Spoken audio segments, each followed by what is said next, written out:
সম্মানিত উপস্থিতি, আমরা দেখি আল্লাহ সুবহানাহু ওয়া তাআলা আদলের বিপরীতে জুলুম শব্দটাকে ব্যাপকভাবে ব্যবহার করেছেন এবং তিনি ঘোষণা করেছেন তিনি জালিমদেরকে ভালোবাসেন না, তিনি কারোর প্রতি জুলুম করেন না।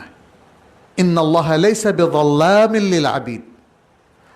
কখনো তিনি এভাবে বলেছেন, কখনো তিনি বলছেন তিনি তার কোনো বান্দাকে জুলুম করেন না। ইন্নাল্লাহা লা ইয়াযলিমু মিসকালা যাররাতিন, তিনি অ্যাটম পরিমাণ জুলুমও করেন না।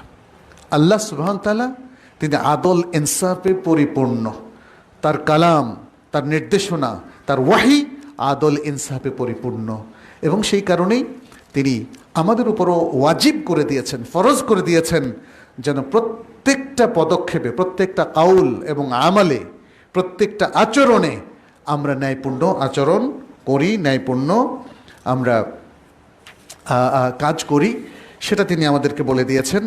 আর পাশাপাশি প্রত্যেকটা ক্ষেত্রে যে জুলুমগুলো আছে সেটা চিহ্নিত করে দিয়েছেন।